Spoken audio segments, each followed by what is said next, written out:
Mabangga ka naman.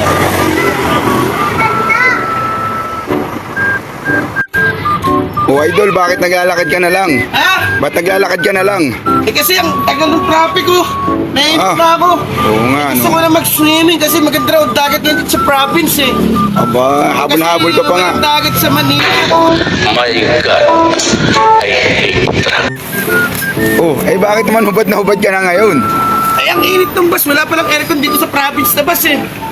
Tinari, di ka tulad sa Manila. Taxi, lahat aircon eh. Opisina. Dito, napaka-init pa na dito. Summer. Ibig sabihin, kasama ka pala sa listahan ng mga umuwing piling artista. Feeling artista. Artista talaga ako, idol. Tara, idol, kailangan ko. Oh, sige.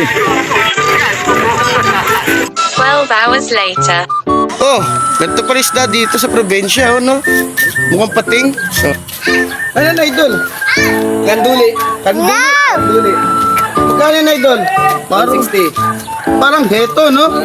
Parang heto. Walang ganito sa Manila, eh. Oo. Nahuli sa bundok yan, eh. Sa bundok ko nahuli. Walang pake.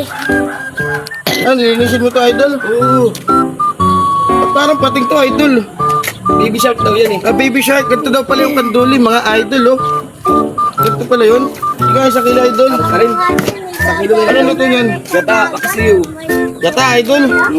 Wala akong niyog, idol. Doon kay Chris, marami pre.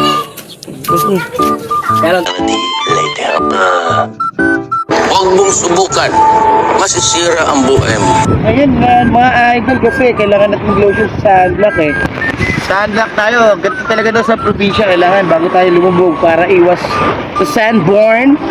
Mag-sunblock muna tayo mga idol. So may tayo lulubog mga idol.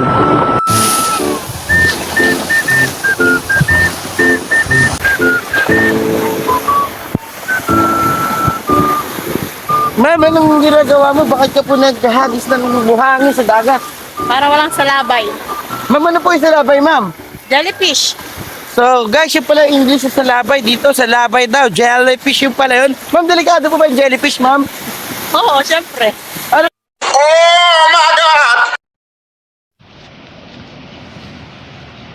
Oh my God! Ano yung Tagalog doon sa lumilipad na yan? Yun o. Yung kite ba yun? Kite? Ano ba sa Tagalog yun, Toy? Ano tawag niyo sa Tagalog, Toy? Ha? Sarangola? Okay, para Tagalog din mga idol. Sarangola. Kasi sa Manila, kite ang tawag namin dyan sa Manila eh.